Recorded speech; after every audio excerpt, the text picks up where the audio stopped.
Igbo mụrụ m ekene m unu. Ife anyị nwere ikwu maka taa bụ ife gbasalụ obodo gasị na ala Igbo ndị na-akwụsị, ndị na-asị, ndị na-amachi, ndị na-eme ọdịnala ịga na mmiri. Ọtụtụ obodo na ala Igbo ịbata ịbịa enwere ike enwe mmiri na abụ ma enwe mmiri atọ. Ilu ebe ahụ etinye signboard asị no trespassing, no sacrifice here, no na ma mbupu aja ede n'asụsụ oyibo. Ịnwakwu na anwa gaa si nwere ike ọ bụ na mmiri ahụ bụ ebe alụsị sochigu wee bịa, ebe isi wee bịa ụwa. Ọ bụ ịnwakwu na anwa si n'ihi eme isi ike gaa ebe ahụ ka ije chụọ aja, ka ije bupụlụ ndụ mmiri gị aja, ndị obodo achụwago. Ọ bụ na emehụgo ihe akaji, o nwere ike eme gị embaras, o nwere ike ọ bụ na eme nke ahụ nwere ike asị gị n'ihi akwụ fine. Ihe abụla ihe na-eme na ana Igbo gburugburu. Mahasị na obodo na-eme, mana enwegasịrị obodo gasị bụ ịpụta na ịbịa n'afọ agba afa asị na onye a kwesịrị ịga na mmiri. Apụtazie na mmiri ahụ bụ mmiri si chigisi, apụtazie ọbụna ndị obodo amachigo ndị na-eme ọdịnala ịga na mmiri ahụ. Efia na ihe ajọwulu udene na mmadụ maka na na-agazi ụka kịta, apụtazie ndị ụka nọ na majority, apụtazie asịzie na onye si obodo ahụ nwelu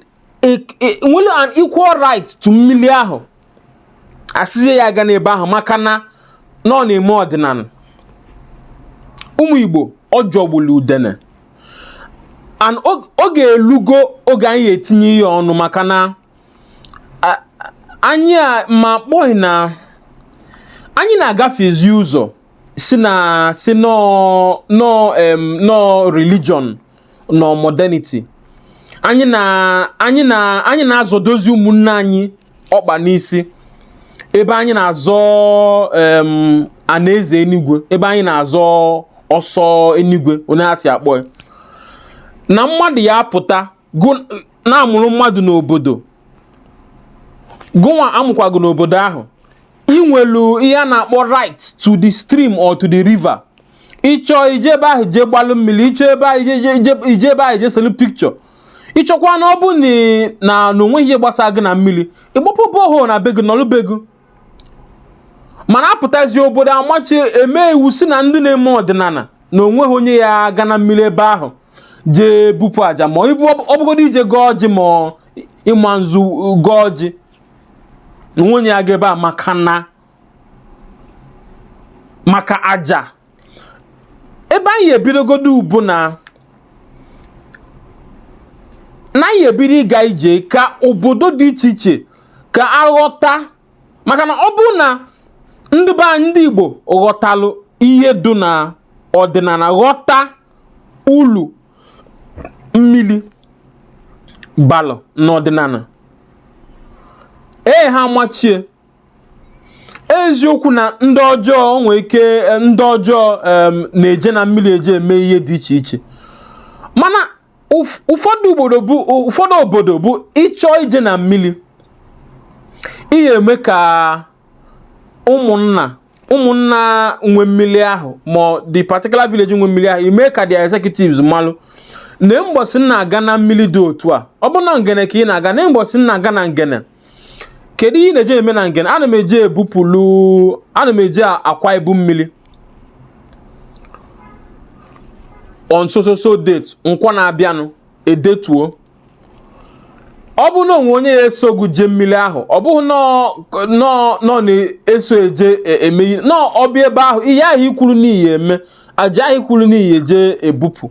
Ọdụshọ na aja ahụ bụ ihe na-ebupụ, ọkwụrụ ofu ebe. Ọ bụ na dibịa ya eso unu jee olu ebe ahụ ọkwụrụ. Ọ bụ na bụ unu enweghị dibịa ya eduje nwugo na mmiri, ọ bụ na ịchọ ije aka gị wee je, ma ọ bụrụ na ịchọ na onwere dibịa ọzọ ịchọ ịkpọ wee je na ya bụ mmiri. Onye bụ unu ahụ luo ọkwụrụ n'akụkụ na-ene yu nne unu mechaa, maka na ọdịnala abụghị ya na-ezu ịkwa ibu mmiri ma ịwa ahụ na mmiri ma ịgọpụ ọjị na mmiri. Ọ bụghị ya na-ezolo ezolo, obuhi iye ifele kwesịrị na ikwesịrị na-emeli ifele ilu ebe ahụ onye akwụ n'akụkụ imecha na ịnaba ọdụ clear na ihe ijele ime n'imechago ihe na-eme business ijele ime do logo na mmụọ nọ na mmiri ijele meli ihe imecha ịnaba ụmụ Igbo ihe abụghị ihe lijuru afọ ọ bụghị ya bịa na-eti mpi na-asụ law nobody should go to the stream no sacrifice mmiri na-azọ ọsọsọ gụnwa nwe mmiri na-azọ ka njuke n'ụnụ mmiri ahụ ị na-asị mmadụ eje bupụ aja ọsọ gụnwa nwe mmiri ahụ ụna afịa na ihe abụ ihe ndị oyibo na-akpọ oppression. You are stigmatizing, you are oppressing,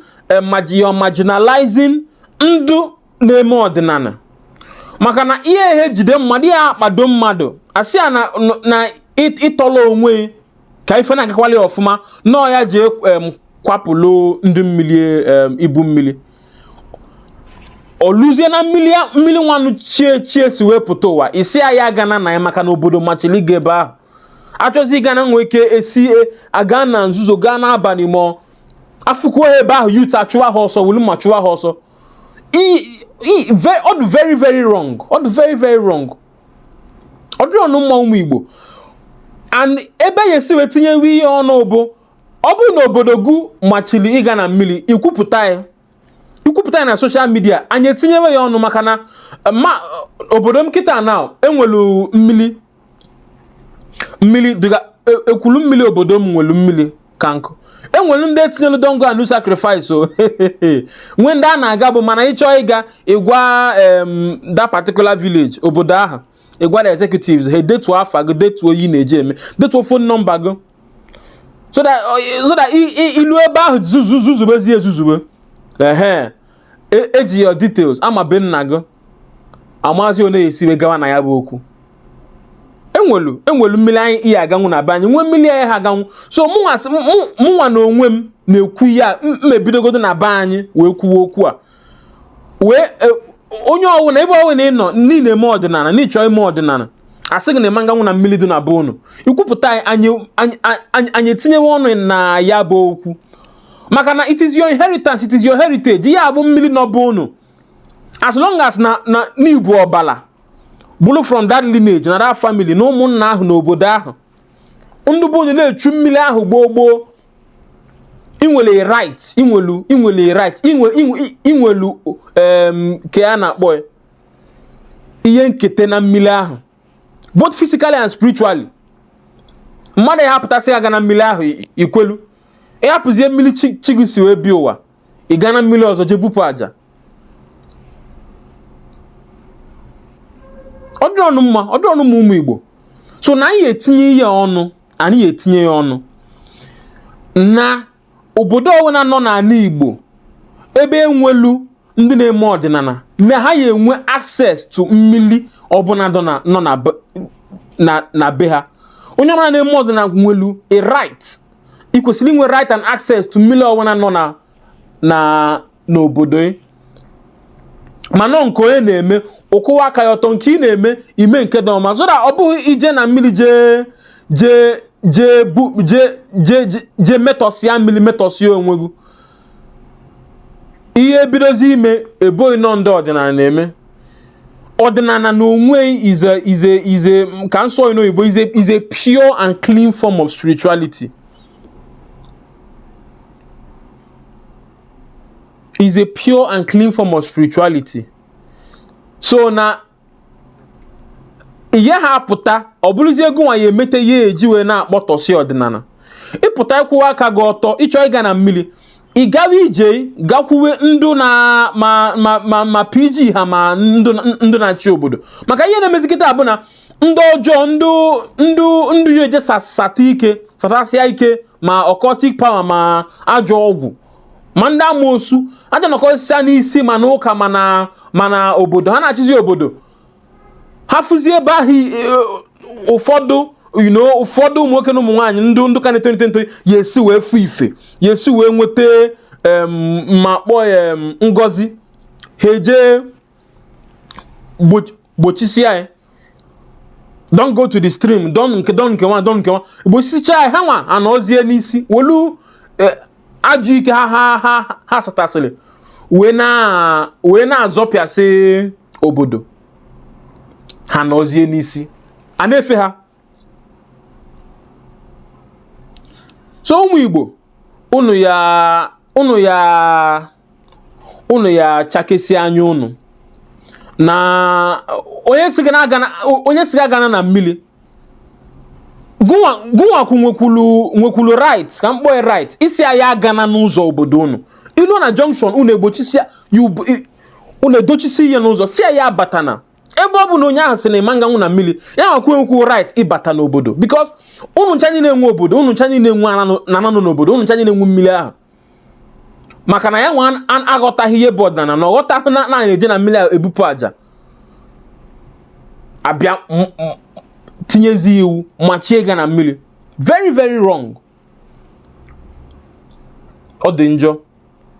So biko nu ọ bụ na obodo unu si unu agazine na mmiri niile eme ọdịnala ma ọ na-ịchọ ịbanye ọdịnala obodo unu si ga agana na mmiri ihe ekwupụta ya na comment section ma idetela anyị ozi anyị ka anyị kpọgodo afa akpụgo mụnwe ekwugo m n'onwe m na be anyị enwere mmiri ya aganwu nwe ndị ihe ha aganwu ebe etinyere no sacrifice ya mmebidogodo na be anyị kwupụtawa onye ọbụ na bụ na na-asị agana na mmiri ide na comment section ịgwa anyị onisi wee gaa ije onisi wee nụ ọgịa ma emechaziri gaa na mmiri ọzọ ma emechaziri hapụzie kwa ibu mmiri ka anyị kpake n'ihe a ka anyị mara ebe mmiri si aba opi ụgbọgụrụ ka anyị mara ebe anyị si eli mpeli na ya wụ ọdịnala maka na otu ọbụnye na ife onyonyo mmebulu nje na nke aka ji ọfọ na n'isi eme ọ sị na ọ bụghị mmadụ niile si na mmiri onwe ndị si na ana nwe ndị si na okwute the major ọ bụ okwute sorry the major 4 elements yota nwe ndị si n'ikuku.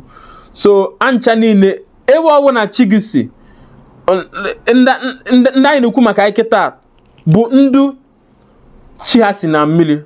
ma ndụ ha na mmiri dị na mma ndụ esighị na mmiri mana ha na mmiri dị na mma. So biko ịbata comment section ikwuo ihe a na-akpọ your experience ihe ifugolu na njem ọdịnala revival a anyị nwere n'ọdịnala ikwuo your experience igwa anyị otu isi wee gaa ya bụ ije mmiri ebe ọ bụ na ifulu ife onyonyo a biko kesaa anyị ka ndị be anyị ụmụnne anyị ndị ọzọ fịa tinyekwuo n'ọnụ n'okwu a ka anyị malụ ebe anyị na-eje eje na Facebook ma na Twitter ma na YouTube ebe ọ bụ na ifulu ife onyonyo a biko kesaa anyị ebe a ka anyị abịa na njedebe ife onyonyo a ụmụnne m ka ọ dị n'oge ọzọ ya dịla ụnụ mmụ ime Igbo ọ ya dịla anyị mma ọ ya dịla ụmụ ọdịnala mma na-ekene orie na afọ na nkwọ na anyị na-achụta ọ ya dịla anyị mma ụmụ Igbo ka ọ dịnụ oge ọzọ demen daalụnụ.